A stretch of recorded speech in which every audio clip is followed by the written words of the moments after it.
Okay, so elephant in the room time. Or rather, elephant not in the room. I'm not recording in my normal location. People, and I understand why they believe this, they think that I live where I record. That's actually not the case. I live here.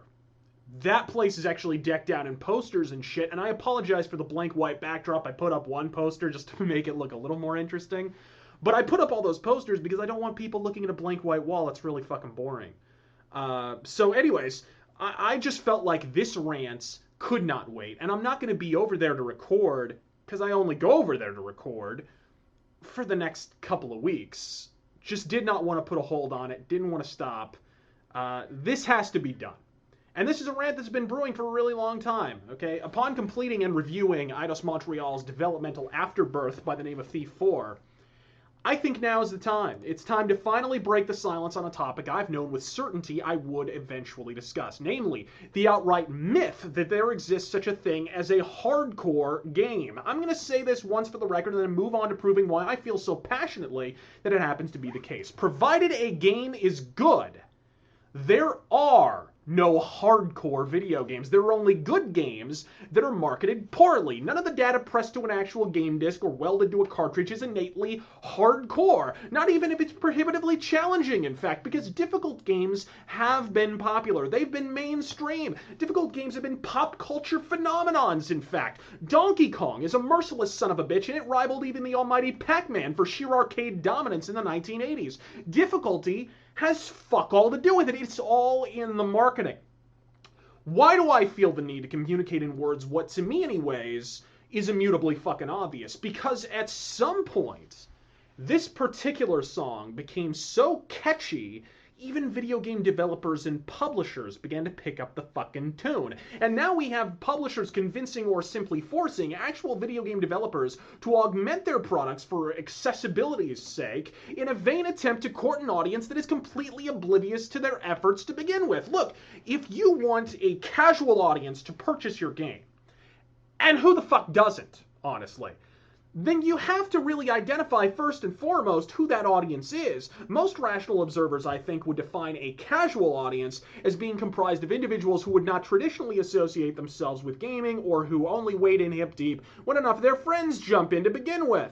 People who don't visit IGN daily or weekly or even once in their ever-loving fucking lives. So here's a query. If the casual audience is not traditionally keeping up with gaming news, if they aren't tuned into E3 live streams, if they aren't poring over developer interviews on GameSpot or being inundated with 20-minute walkthroughs on YouTube or Game Failers, then why in front-flipping fuck would removing less accessible elements of gameplay positively affect sales of your fucking game? They won't know the game is more accessible until they pop the disc in and play the motherfucker. Electronic Arts honestly believe that removing the Mako segments and more in-depth role-playing of Mass Effect 1 is what moved so many more copies of Mass Effect 2. No, asshole! Running advertisements on TV and exposing your game to an audience that had never given it a fucking whirl before is what moved all those copies of Mass Effect fucking 2.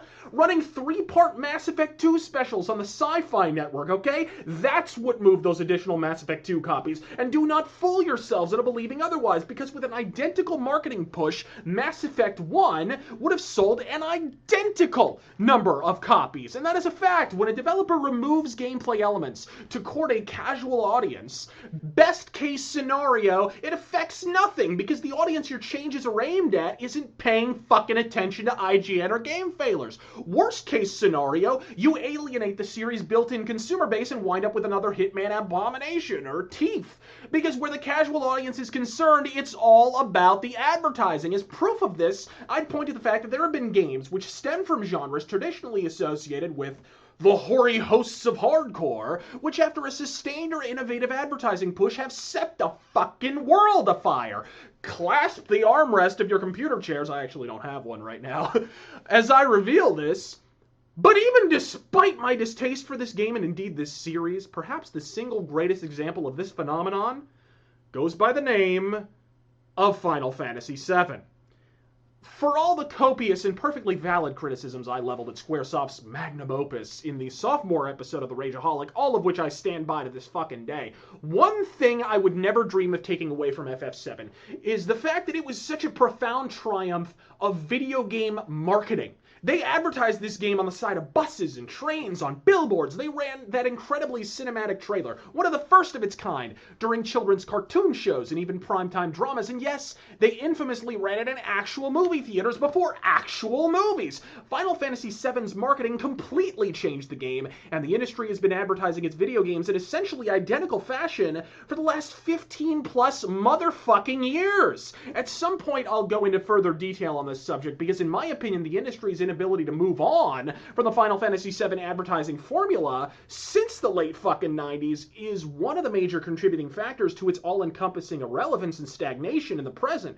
But what needs to be said is that when this game dropped, RPGs, and especially turn-based Japanese RPGs, were not considered mainstream fucking games. They were hardcore games. In one fell swoop, Squaresoft's marketing department proved my point unequivocally that the only difference between a hardcore and a casual game was proper advertisement. It is a video game developer's job to make games. It is a publisher's job to sell games. And at some point over the last decade and a half, that line of demarcation began to steadily erode, so that now we have developers utterly convinced that removing one hardcore gameplay element or another will vault their title to peerless success, which, as we've all learned from runaway successes like Thief 4, Dragon Age 2, and Mass Effect 3, is a lie that'd make Jimmy Swaggart blush while mid-thrusting a fucking hooker. And we have publishers micromanaging talented studios in an attempt to secure their obscenely large financial investments, and the progeny of their misguided coupling becomes incrementally more banal with each passing year.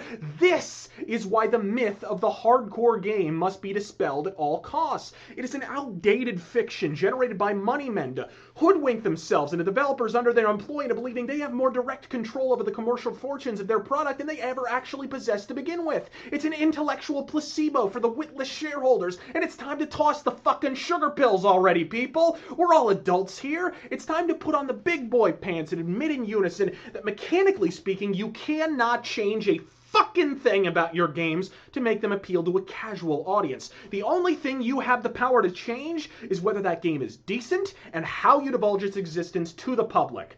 Period, motherfuckers. I'm RazörFist. God fucking speed.